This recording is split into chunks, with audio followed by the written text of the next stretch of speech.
exigentes, al profesor Isaías, catedrático de Mérito de Genética de la Facultad de Zaragoza, a Miguel, por su amable invitación a participar, a Paula y a todos ustedes, porque una cosa que está clarísima, es la primera reunión que tengo con pacientes en las cuales a las 11 en punto estaba todo el mundo sentado y no he empezado a entrar prácticamente.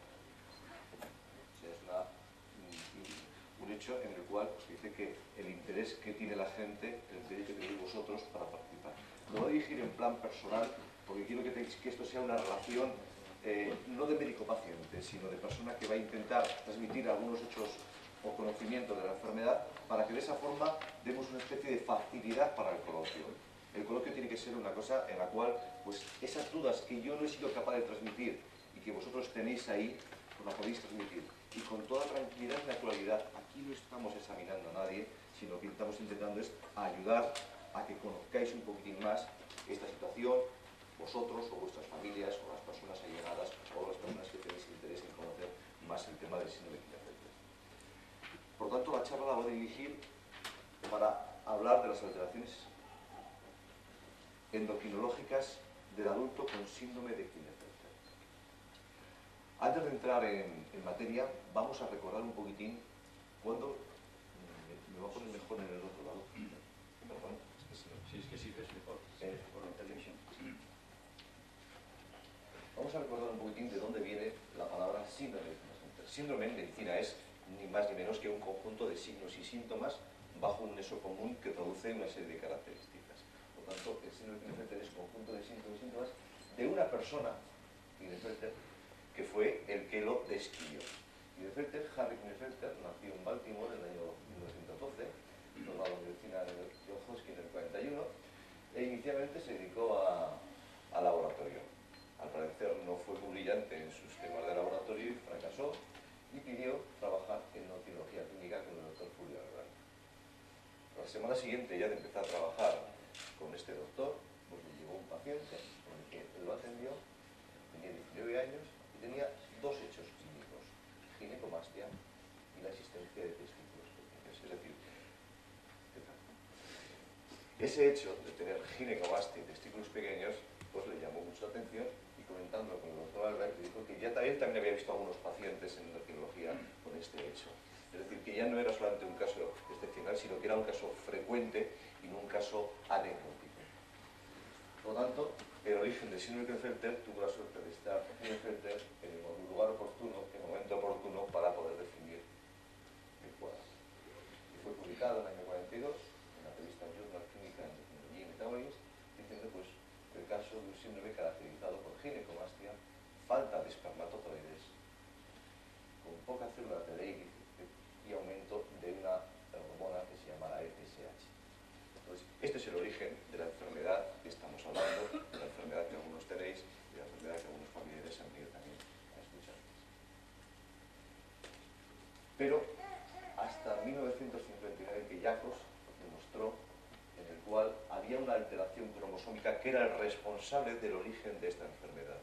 Entonces, esa alteración cromosómica era que había un número mayor de cromosomas, en este caso un cromosoma Y, sobre los 23 pares que teníamos, de tal forma que se definió la enfermedad como una alteración cromosómica en la cual había mayor número de cromosomas que en los otros. Por lo tanto, es una enfermedad genética, una enfermedad que nadie se la crea, sino que aparece y que nadie es responsable, ni familiares ni pacientes, de la aparición de la enfermedad. Es una alteración que se nace con ella y al nacer con ella, pues por tanto no hay ningún responsable, ni tenemos que buscar ningún responsable. ¿De acuerdo? Porque ya en el año 1929 en la revista Nature, que como podéis oír hablar, pues es una revista que siempre aparece de una forma entera en todos los hechos de la vida. Este síndrome no solamente aparece en el ser humano, sino que también aparece en otra serie de especies, o sea que es un tema universal en la naturaleza. Los gatos calico, los perros, los toros, los caballos presentan este tipo de alteración, por lo tanto es una alteración en la cual está muy presente en la naturaleza. No todos los pacientes Klinefelter son iguales. Bajo la misma alteración, la alteración genética en la cual hay mayor cantidad de cromosomas cromosomas, el aspecto físico del paciente con Klinefelter no es uniforme. No estamos hablando de otras alteraciones fenotípicas como podría ser el síndrome de Down, en el cual puede tener un aspecto externo muy parecido. El Klinefelter presenta un aspecto fenotípico variable, completamente normal y muy difícil de diferenciar. Cada uno tiene la carga genética de su padre y su madre y el aspecto externo va a depender principalmente de esa carga. Por lo tanto, no podemos decir que vemos un paciente y decimos, tiene un fenotipo es un aspecto físico similar a este. Y por la calle podemos decir, este tiene Klinefelter o este no tiene Klinefelter. No lo podemos decir. No se os diferencia ni se les diferencia. ¿De acuerdo? Pero es que además el fenotipo no es similar porque muchos pacientes también pueden tener llamados mosaicos, es diferentes tipos de carga de variabilidad genética, para que entendáis un poquitín en términos coloquiales. Lo que sí está claro es que casi todos los pacientes, excepto algunos mosaicos, pero casi todos los pacientes van a presentar infertilidad porque faltan los espermatozoides. Y esto se debe a que los túbulos seminíferos, que son y los que producen el espermatozoide y los que lo transportan para luego su eyaculado, están yalinizados. ¿Qué significa? Están secos, están prácticamente inservibles. También puede haber cierto grado de hipogonadismo primario por falta de las células de Leydig que producen la testosterona. Y aquí hay más variabilidad. Así como la zoospermia prácticamente está presente en la mayor parte, por decirlo así, casi en el 100% de los pacientes, y en algunos pacientes con mosaicos, el hipogonadismo, es decir, la presentación del déficit de testosterona, puede haber mucha variedad. Puede haber pacientes que tengan niveles de testosterona normal, normal baja o baja. La realidad es que la mayor parte de los pacientes presentan niveles de testosterona normal baja o baja. Y por lo tanto se pueden beneficiar, os vais a poder beneficiar de un tratamiento sustitutivo con testosterona. Y también otra característica de la cual no voy a hablar absolutamente nada, porque no es el aspecto de mi charla, pues los pacientes con síndrome de Klinefelter pueden presentar cambios emocionales e intelectivos que le pueden limitar quizás sus relaciones sociales de una forma más o menos importante. Aquí, como os hemos explicado, existen variaciones en las cuales hay mucho tipo de variaciones. Esta es la más típica, la XXI, pero puede haber mosaicos, puede haber X, etcétera, etcétera. Pero la más típica es la trisomía XXI, la cual tenemos un cromosoma Y allá. La incidencia de pacientes que tenemos con síndrome de Klinefelter en la población general, pues de cada 800 o 1000 nacidos vivos va a haber un paciente con síndrome de Klinefelter.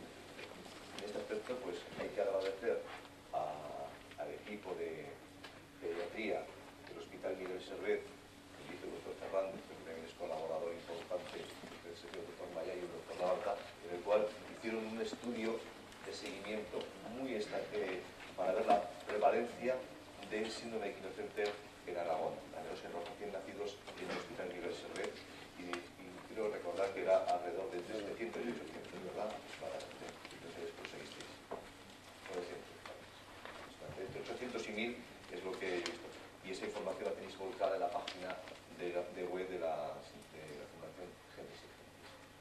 Esto hace también que lo que muchas veces cuando alguien entra en una página web diciendo síndrome de Klinefelter, talla alta, intelecto variante, etcétera, pues va a no ser realidad. Es decir, habrá también carga genética en la cual facilitarán que tengan más talla, pero carga genética en la cual tengan menos talla genética. Es decir, que puede haber Klinefelters con talla normal o baja y puede haber Klinefelters con talla normal o alta.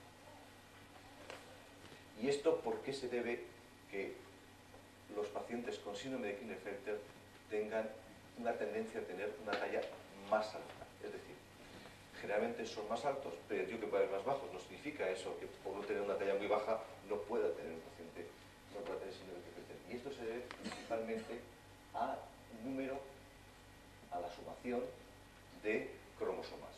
Cuanto más cromosomas tenemos,